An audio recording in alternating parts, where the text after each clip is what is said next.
আসসালামু আলাইকুম গাইস, এটা কি চেনেন? এটা হলো ডেকি। এটা অনেকে চিনবেন, আবার অনেকেই প্রথম দেখছেন, কারণ এটা এখন আর পাওয়া যায় না। এই আমার শ্বশুর বাড়িতে এই জিনিসটা এখন আছে।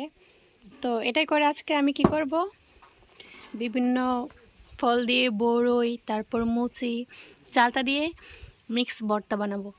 তো সব কিছুর প্রসেস আপনাদের দেখাবো আস্তে আস্তে। এখন চলুন দেখি কি কি ফল নেওয়া যায়। এখানে আছে বড়ই, এগুলো নিজেদের বাগানের গাছের বড়ই, আর আমি এই বড়িগুলো নিয়েছি। আর চলুন দেখি কি কি ফল পাই। গাইস, এখন চলে আসছি আমরা বাগানে। এই যে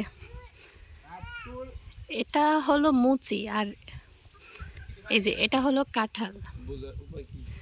এখানে দুইটা চেনার উপায় হলো, এখানে আছে এই যে মালা, এই মালাটা দেখলে এটা কাঁঠাল।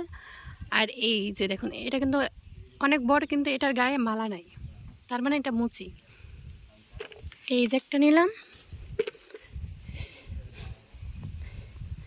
এই যে মুচি নিলাম। আরও কি কি পাওয়া যায় চলুন দেখুন গাইস। মাশাআল্লাহ, এই পাশের বাগানে এই যে কত বড় বড় চালতা গাছ দেখছেন, এই যে মোটা চালতা গাছ।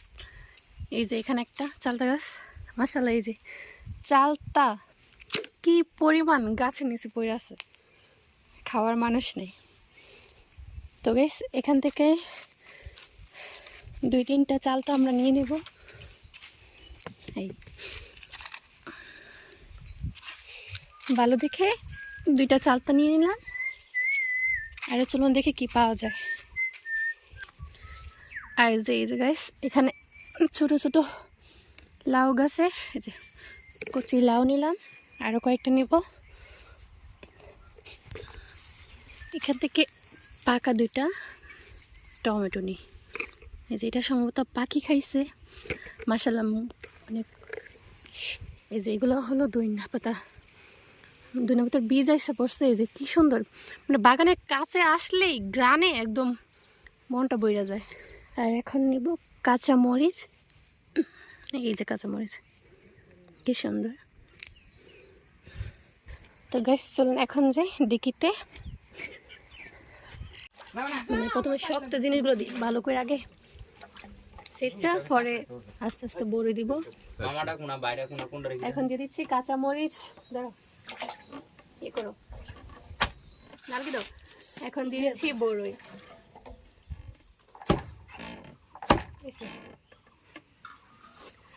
সো গাইস, আমাদের ভর্তা হয়ে গেল। এই যে দেখুন। শেষ। চলো সামনে দেখাও।